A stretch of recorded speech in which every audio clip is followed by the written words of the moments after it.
Hello everyone, welcome to my channel डिप्यूटेरिया। हम यहाँ पर क्लास 10th मैथमेटिक्स का चैप्टर नंबर 3 दो चर वाले रैखिक समीकरण कंप्लीट कर रहे हैं। इससे पहले के पार्ट में हमने एक्सरसाइज 3.1 का क्वेश्चन नंबर 1 किया था और 2 किया था। इसके बाद यहाँ पर क्वेश्चन नंबर 3 आज हम यहाँ पर कंप्लीट करते हैं। क्वेश्चन नंबर 3 है आपका कि आपको यहाँ पर कुछ अनुपात दिए गए हैं A1/A2, B1/B2 और C1/C2, जो कि आपके मानक रूप के अनुपात है। रैखिक समीकरणों का जो मानक रूप होता है उसके अंदर हम A1A2, B1B2 और C1C2 का उपयोग करते हैं। उस मानक रूप के अनुपात की तुलना कर ज्ञात कीजिए कि निम्न रैखिक समीकरणों के युग्म संगत है या असंगत है। इससे आपका एक नंबर यहाँ पर फाइनली पक्का हो जाता है। आप यदि बिना स्किप किए इस वीडियो को देखेंगे तो आपको फाइनली एग्जाम में एक नंबर मिल जाएगा। 10 से 15 मिनट के अंदर आप इसे कंप्लीट भी सीख जाएंगे। चलिए सबसे पहले इन दो वर्ड का मीनिंग समझ लेते हैं। बहुत ही कंफ्यूजन क्रिएट करते हैं लेकिन कुछ भी नहीं है, बिल्कुल आसान है। मैं बिल्कुल क्लियरली आपको यहाँ पर दिखाता हूँ कि इनका अर्थ क्या है। सबसे पहला वर्ड है संगत, ठीक है। दूसरा है असंगत। संगत से अर्थ होता है कि हम समीकरणों का जब हल देखते हैं तो दो प्रकार की कंडीशन बनती है, या तो हल है या नहीं है। तो हम यहाँ पर इसे लिख लेते हैं, एक तरफ हल है, ठीक है, दूसरी तरफ यहाँ लिख लेते हैं हल नहीं है, ठीक है। ये लिख लिया हमने। संगत का अर्थ है कि हल है, असंगत का अर्थ है हल नहीं है। हल है तब दो प्रकार के हल हमें देखने को मिलते हैं। एक होता है अद्वितीय हल,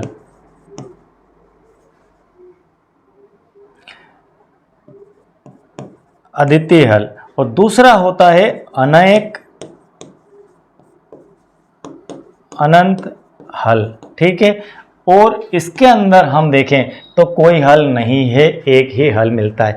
मतलब यदि आपका अद्वितीय हल होता है और अनंत अनेक हल निकलकर आता है समीकरण का, तो हम कह देंगे सीधे सीधे वो संगत है।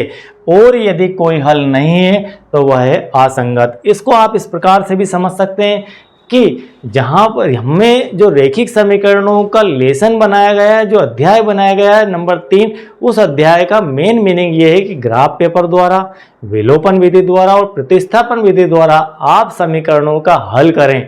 तो यदि समीकरणों का हल निकल कर आता है तो हम कहते हैं कि वह संगत है।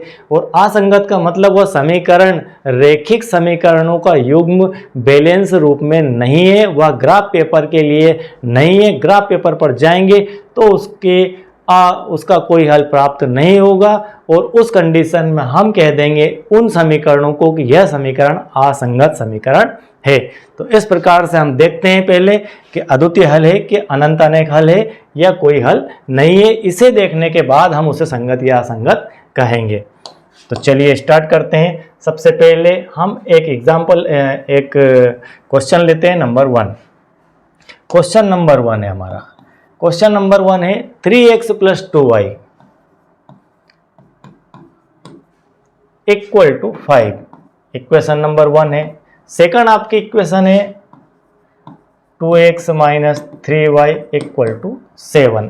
अब हम इन समीकरणों की तुलना इसके मानक रूप से करते हैं। रैखिक समीकरण का मानक रूप है a1x + b1y = c1 और a2x + b2y = c2। इससे हम तुलना करते हैं और तुलना करने के बाद हमें a1 की वैल्यू मिलती है। यहाँ पर जब हम x को x से कंपेयर करके देखेंगे तो a1 की वैल्यू यहाँ पर मिल जाएगी 3। इसी टाइप से b1 की वैल्यू आपको मिल जाएगी 2 और c1 की वैल्यू मिल जाएगी 5। अगेन इस तरफ अगर देखें हम तो a2 की वैल्यू मिल जाएगी आपको 2, b2 की वैल्यू मिल जाएगी -3 और c2 की वैल्यू मिल जाएगी 7। ये हमें a1, b1, c1, a2, b2, c2 की वैल्यू मिल चुकी है। हम यहाँ से माइनस को भी उठाकर लाएंगे। आप माइनस को वहाँ छोड़कर नहीं आएंगे, सीधे सीधे आपको माइनस उठाकर लाना है। तो 3, 2, 5 और यहाँ 2, -3 और 7, ठीक है। अब हमें चलना है समीकरणों के हल की तरफ कि हल कैसे देखते हैं। तो हल देखने के लिए हमारे पास तरीका है। कि हम a1/a2 का रेशो देखते हैं। सबसे पहले निकालें a1/a2, तो 3/2 हम लिख सकते हैं 3/2। इसके बाद b1/b2 का रेशो निकालते हैं, तो इसे हम लिख सकते हैं 2/-3। ठीक है, ये हो गया आपका 2/-3। और c1/c2 का जब हम रेशो निकालेंगे तो 5/7। ठीक है, ये लिख दिया 5/7। अब आप इन दोनों समीकरणों से इसे मिलान कर लीजिए। 3/2, ठीक है, 2/-3, ठीक है, 5/7। आप यहाँ से देखेंगे तो आपको आसानी से बड़े रूप में यह दिख जाएगा कि हम सही चल रहे हैं। अब हम देखते हैं इन रेशो की तुलना करके कि क्या a1/a2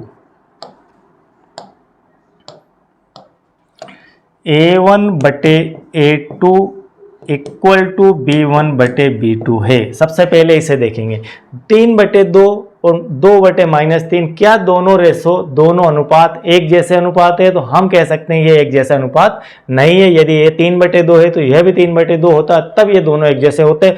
मतलब हम कह सकते हैं कि ये दोनों बराबर नहीं है। यदि ये दोनों बराबर नहीं है तो हमें आगे जाने की आवश्यकता ही नहीं है।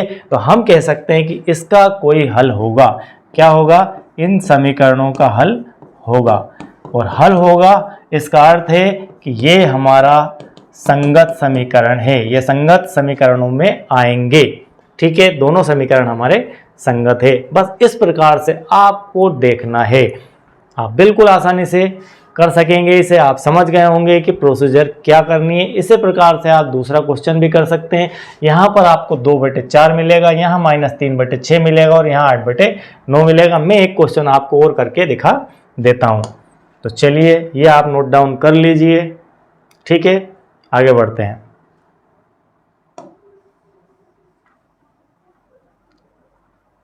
अब मैं सीधे सीधे यहां पर समीकरण लिख के आपको सॉल्यूशन दिखा देता हूं। प्रोसीजर आपको यही पूरी फॉलो करना है। सेकंड क्वेश्चन है हमारा 2x - 3y = 8 है और यहां दिया है 4x - 6y = 9।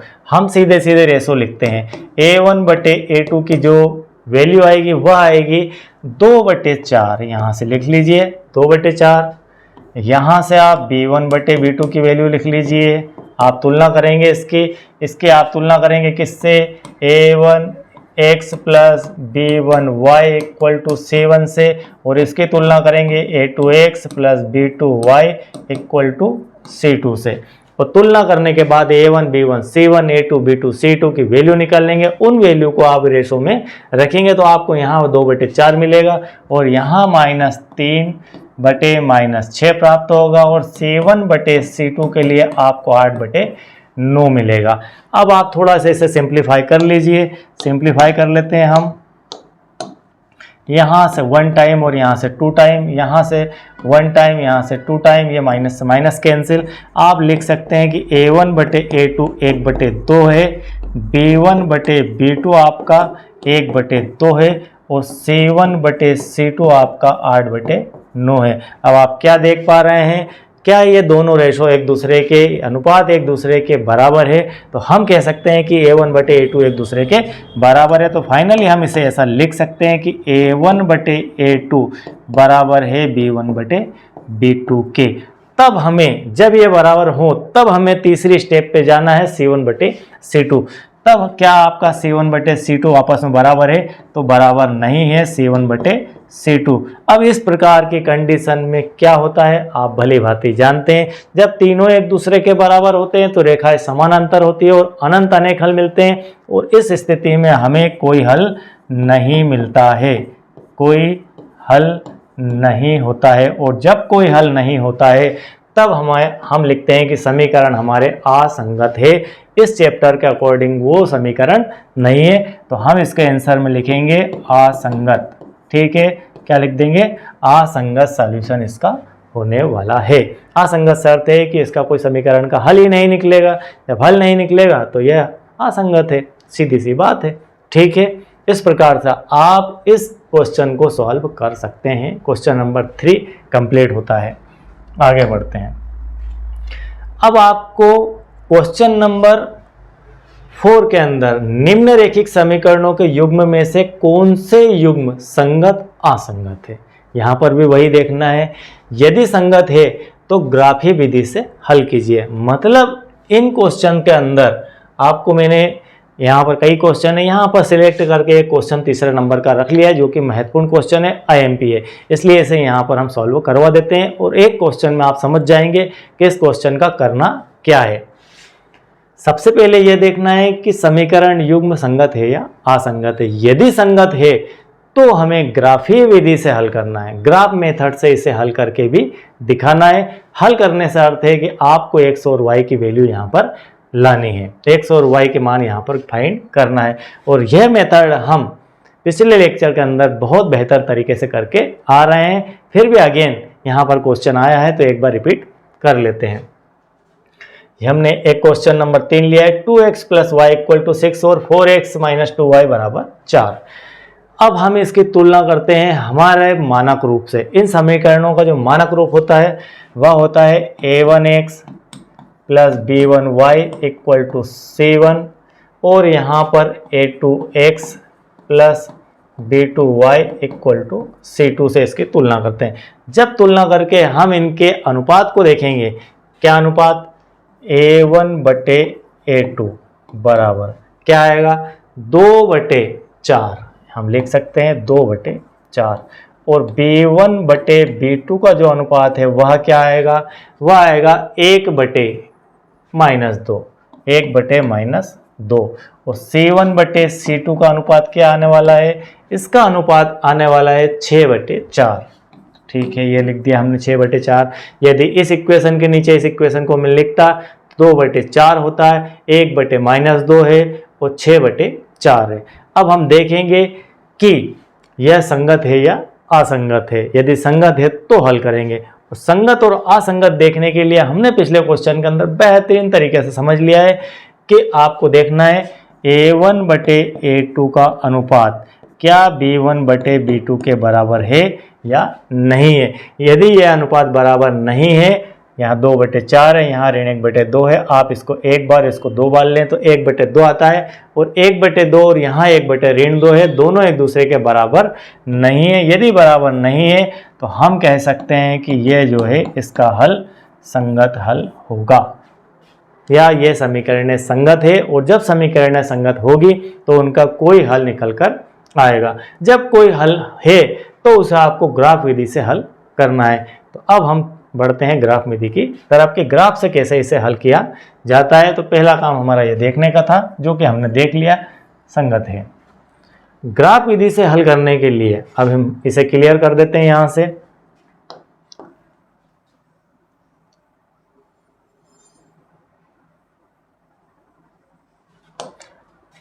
ग्राफ विधि से हल करने के लिए हम एक एक क्वेश्चन के लिए एक एक समीकरण को लेंगे और एक समीकरण को लेकर हम ग्राफ पेपर के पॉइंट ढूंढेंगे और ग्राफ पेपर के निर्देशांक मिलने के बाद हम उसकी एक लाइन बनाएंगे और उस लाइन के बाद सेकंड को लेंगे और वही प्रोसीजर करेंगे और दूसरी लाइन तैयार करेंगे और दोनों का कटान बिंदु जहां मिलेंगे वे हमारे हल होंगे। तो हम पहले इक्वेशन यहाँ से यूज कर लेते हैं। पहले equation 2x plus Y equal to 4। हम इस इक्वेशन के अंदर या तो x की वैल्यू रखें या y की वैल्यू रखें, ये हमें तय करना है। मैंने यहाँ पर जो इक्वेशन तैयार की है उसके अंदर मैं x की वैल्यू रखना चाहता हूँ और y की वैल्यू निकालना चाहता हूँ। तब उस कंडीशन में हमें लिखना होगा y इक्वल टू 2x को उस तरफ ले जाओ, 6 माइनस 2x, ये बन गया। अब हम इसके अंदर x की वैल्यू रखेंगे और y की वैल्यू लाएंगे। हम यहाँ पर x की वैल्यू रखते हैं। x की वैल्यू मान लीजिए 0 रख दी हमने, x की वैल्यू 0 रख दी, तब y की वैल्यू क्या आएगी, तब हमें y इक्वल टू क्या प्राप्त होगा, 6 माइनस 2 गुणित 0। तो y बराबर 6 ऋण 0, तो y बराबर आ जाएगा 6। तो x की 0 वैल्यू के लिए y की वैल्यू 6 आ जाती है। ठीक है, इसी टाइप से हमें मिनिमम 2 पॉइंट चाहिए कोई भी लाइन खींचने के लिए। आप जानते हैं कोई लाइन कब बनेगी, जब आपको 2 बिंदु मिल जाएंगे, 2 बिंदु को हम मिला देंगे तो एक लाइन बन जाएगी। अब दूसरा हम निकालते हैं इसी इक्वेशन से। हमने रख दिया यहाँ पर x की वैल्यू 3, x की वैल्यू 3 रख दी। अब y की वैल्यू देखते हैं, तब क्या आएगी y की वैल्यू, y इक्वल टू यहाँ पर x की जगह हम रखते हैं 3, तो 6 ऋण 2 गुणित 3, तो y बराबर 6 ऋण 6, तो y बराबर आ जाता है 0। तो जब x की वैल्यू 3 रखेंगे तो y की वैल्यू 0 आ जाएगी। ये हम इस प्रकार से टेबल बनाकर लिख लेते हैं, अरेंज कर लिया। अब हम इसको यहाँ पर ग्राफ पेपर पर दर्शाते हैं।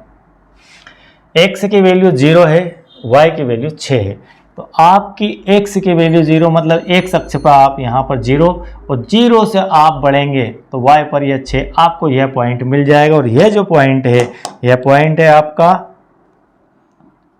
0 6 का। ठीक है, पहले आप 0 लिखेंगे, बाद में 6 लिखेंगे। हमेशा निर्देशांक लिखते समय पहले x की वैल्यू, बाद में y की वैल्यू। आप ऐसा ना करें कि पहले 6 लिख दें और बाद में 0 लिख दें, तो गलत हो जाएगा। हमेशा x निर्देशांक पहले और y निर्देशांक बाद में।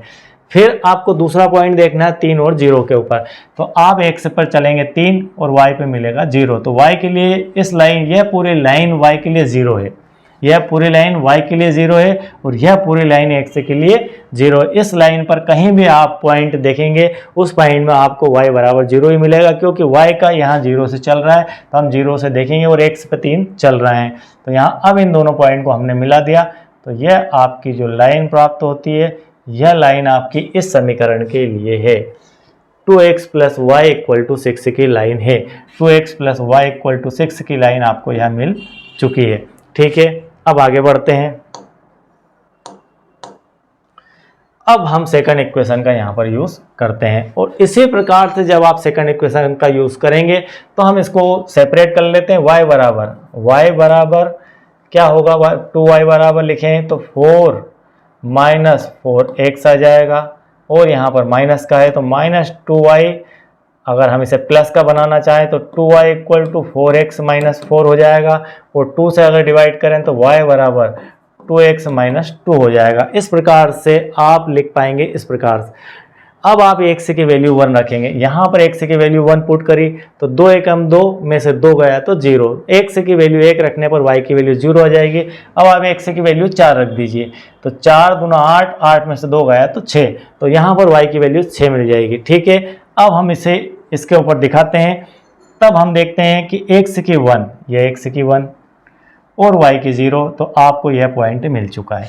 अब आप x को 4, यहाँ पर 4 और y की 6, तो y के लिए 6 के लिए जाएंगे आप, तो यहाँ पर कहीं आपको पॉइंट देखने को मिलेगा, और इन दोनों पॉइंट को आप ऐसे करके एक लाइन के रूप में मिला देंगे, लाइन मिल जाएगी। इन दोनों के जो कटान बिंदु है वे यहाँ पर मिलते हैं। अब यही आपका सॉल्यूशन है। इस कटान बिंदु को देखना है, मतलब इधर से देखें तो 2, इधर से देखें तो 2, मतलब x बराबर आपका 2 है और y बराबर भी 2 आ चुका है। इस प्रकार आपके समीकरण का हल आ चुका है। अब बात आती है कि क्या हमने जो प्रोसीजर की यह सही है या गलत है। यदि गलत है तो पता कैसे चलेगा, और सही है तो पता कैसे चलेगा। तो इसका एक छोटा सा ट्रिक है, एक तरीका है, आप उसे ध्यान से समझ लीजिए। क्या तरीका है? तरीका ये है, 2x + y = 6 है। 2x + y = 6 है। आप इसमें x और y की वैल्यू पुट कर दीजिए, आपको 6 आ जाना चाहिए। 2 × 2 + 2 = 6, 2 दूना आपका 4 + 2 = 6, मतलब 6 = 6, मतलब आपकी x और y की वैल्यू सही है। यदि आप x और y की वैल्यू यहाँ रखते हैं तो 6 आ जाना चाहिए, या फिर इसके अंदर रखते हैं तो आपको 4 आ जाना चाहिए। रखिए, 4 दूना 8 और 2 दूना 4, 8 में से 4 गए तो 4 बच जाता। कुल मिलाकर यह वैल्यू इन दोनों इक्वेशन को संतुष्ट करना चाहिए। यदि ऐसा होता है तो डेफिनेट आपका आंसर सही है, और यहाँ पर अगर नहीं आता है इसका अर्थ है कि आपने कहीं ना कहीं चूक की है, आपके हाथ से कोई गलती हो गई है, तो उसे सुधार लीजिए। ठीक है, फाइनली हम यहाँ पर क्वेश्चन कर चुके हैं 3.1 का चौथा क्वेश्चन, जो कि ग्राफ मेथड से सॉल्व करना था। और कब करना था? जब देखना था कि संगत और असंगत, संगत हो तो ही हल करना है, और असंगत होता है तो हम यहीं पर उसे छोड़ देंगे। ठीक है, इस प्रकार से आप प्रश्नावली 3.1 का क्वेश्चन नंबर 4 को हल कर सकते हैं। अब हमारा 3.1 का एक बहुत ही महत्वपूर्ण क्वेश्चन पांचवा है। एक आयताकार बाग जिसकी लंबाई चौड़ाई से 4 मीटर अधिक है। इस प्रकार के क्वेश्चन आपसे जनरली पूछे ही जाते हैं रेखिक समीकरणों के लिए। और यह क्वेश्चन आप हो सकता है स्किप भी कर देंगे। क्यों?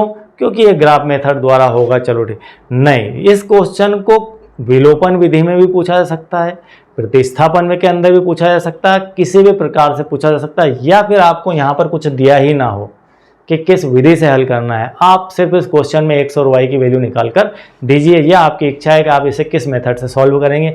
इसलिए इस क्वेश्चन की पहले भूमिका समझ लीजिए, समीकरण बनाना सीख लीजिए, उसके बाद आपकी जैसी इच्छा हो वैसा क्वेश्चन के अकॉर्डिंग इसे सॉल्व कर देना। तो एक आयताकार बाग जिसकी लंबाई चौड़ाई से 4 मीटर अधिक है, इस प्रकार का कोई बाग है आयताकार।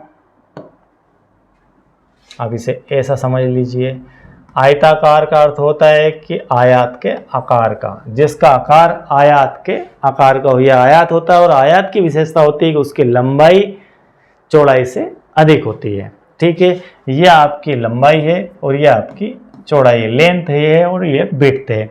हमेशा लंबाई ज़्यादा होती है, जिसकी लंबाई चौड़ाई से 4 मीटर अधिक है। हम इस प्रकार के क्वेश्चन में लंबाई और चौड़ाई को मान लेते हैं। इस प्रकार के क्वेश्चन आपको वर्ग समीकरण के अंदर भी देखने को मिलेंगे, तो वहाँ पर हमें x और y का उपयोग नहीं करना, वहाँ सिर्फ हमें एक चर का उपयोग करना और यहाँ पर 2 चर का हम उपयोग करेंगे। तो हम मान लेते हैं आयताकार बाग की लंबाई x है, इसे मान लिया हमने x और इसे मान लिया हमने y है। ठीक है, लंबाई x है और चौड़ाई y है।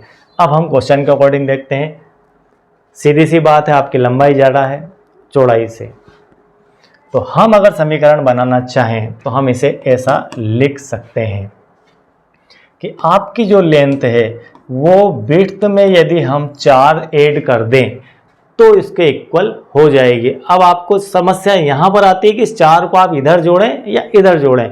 कुल मिलाकर बहुत छोटा सा कॉन्सेप्ट है, हर जगह तकलीफ देता है ये, तो इसे समझ लीजिए, क्लियर कर लीजिए कि यहाँ पर विड्थ में 4 जोड़ना है तो लेंथ आ जाएगी। मतलब छोटा कौन है, छोटे में ऐड करना है, और यह इक्वल टू का निशान यह बता रहा है कि तब दोनों बैलेंस हो जाएंगे, तब दोनों बराबर हो जाएंगे। तो किस में? छोटे में ऐड करेंगे। एक लाइन इतनी बड़ी है, एक लाइन इतनी बड़ी, हम लिख दें कि ये दोनों लाइनें इक्वल कब होंगी? इक्वल तब होगी जब इसके अंदर हम एक और लाइन ये छोटी वाली प्लस कर देंगे। ये छोटी प्लस कर देंगे तो यह इसके इक्वल हो जाएगी, इसका अर्थ है इक्वल। तो ऐसा ही यहाँ पर है कि यह आपकी लेंथ है और यह आपकी विड्थ है, और इस विड्थ में क्या ऐड करें तो +4 ऐड कर दीजिए तो ये इसके इक्वल हो जाएगी। बस यही इसका छोटा सा कॉन्सेप्ट है। तो इस हिसाब से हम इसे ऐसा लिख सकते हैं, और यह कॉन्सेप्ट समझ में आने के बाद क्वेश्चन को बनाने में ज़रा भी देर नहीं लगेगी। हम लेकर चले थे एक्स वाई, तो एक्स वाई में इसे लिख देते हैं। मतलब आपका जो x है वह y+4 है। ठीक है, और इसे अगर थोड़ा सा और हम देखें तो इसे हम इस प्रकार से लिख सकते हैं x - y = 4। यह आपके समीकरण नंबर 1 तैयार हो जाती है। ठीक है, दूसरा समीकरण आपको यहाँ से मिलेगा। पहला समीकरण आपको इस लाइन से प्राप्त होगा यहाँ तक, और आपको इस लाइन के बाद सेकंड समीकरण प्राप्त हो जाएगा। फिर का अर्ध परिमाप 36 है। किसका अर्ध परिमाप?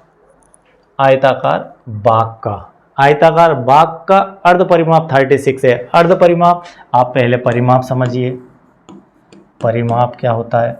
परिमाप का अर्थ है, परि का मतलब होता है बाहर, और माप का अर्थ होता है मापना। ठीक है, हम किसी भी आकृति का परिमाप जब निकालते हैं तो बाहर की माप को हम कहते हैं परिमाप।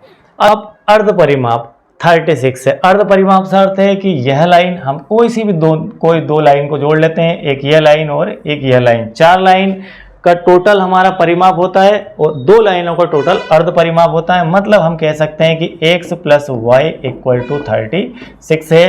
तो हमें यहाँ पर एक इक्वेशन मिल जाती है, x + y = 36। इस प्रकार से हमारी इक्वेशन नंबर 2 यहाँ पर बन जाती है। तो यह हमारी इक्वेशन नंबर 1 है, यह हमारी इक्वेशन नंबर 2 है। अब आप इसकी विमाएँ फाइंड कर सकते हैं, और इसकी विमाएँ फाइंड करना, विमाओं से अर्थ है कि इसकी लंबाई और चौड़ाई। अब आपके पास 3 विधियां यहाँ पर मौजूद है। ग्राफ मेथड से भी इसे हल कर सकते हैं, विलोपन विधि से भी हल कर सकते हैं और प्रतिस्थापन विधि से भी हल कर सकते हैं। तो आपकी स्वेच्छा अनुसार आप इसे यहाँ से सॉल्व कर लीजिए। यदि क्वेश्चन में नहीं दिया गया है कि आपको किससे हल करना है तो, और यदि दिया है तो पर्टिकुलर उसी विधि का उपयोग हमें करना है। तो मेन चीज़ होती है समीकरण का निर्माण करना। हमने दो रैखिक समीकरण यहाँ पर बना लिए हैं, अब इन्हें हल आसानी से किया जा सकता है। अभी हमने ग्राफ पेपर पढ़ा, ग्राफ मेथड पढ़ी, अब हम यहाँ से विलोपन मेथड भी पढ़ेंगे और प्रतिस्थापन भी पढ़ेंगे। फिर अगेन इस क्वेश्चन को हम वहाँ पर सॉल्व करने वाले हैं, क्योंकि आगे भी आपको यह क्वेश्चन मिलेगा। चलिए, इसके बाद है आपकी एक्सरसाइज 3.2 जो कि प्रतिस्थापन विधि से संबंधित है। तो इसे हम नेक्स्ट लेक्चर के अंदर कंप्लीट करेंगे। प्रतिस्थापन बिल्कुल फ्रेश स्टार्ट की जाएगी और आई होप कि जितना मैंने यहाँ पर आपको दिखाया बताया वो सब समझ में आ गया होगा। मैं प्रतिस्थापन मेथड के अंदर सबसे पहले इसी क्वेश्चन को सॉल्व करवाऊंगा प्रतिस्थापन मेथड से, ठीक है। तो आपको यह अधूरा क्वेश्चन नहीं लगेगा, यह भी कंप्लीट हो जाएगा। और यदि आपने अब तक सब्सक्राइब नहीं किया है तो चैनल को सब्सक्राइब कीजिए, लाइक कीजिए और अपने दोस्तों को शेयर कीजिए और बेल आइकन को डेफिनेट प्रेस कर लीजिए ताकि आपको नेक्स्ट वीडियोस के नोटिफिकेशन फटाफट मिल सके। हम यहाँ पर 10th का पूरा मैथमेटिक्स डिटेल में पढ़ने वाले हैं और मोस्ट IMP की सीरीज चलेगी जिसके अंदर आपको बहुत महत्वपूर्ण जो क्वेश्चन है एग्जाम में पूछे गए हैं 10 वर्षों के, वे सब मैं यहाँ पर सॉल्व करवाने वाला हूँ। तो आप मेरे साथ बने रहिए। Thank you very much.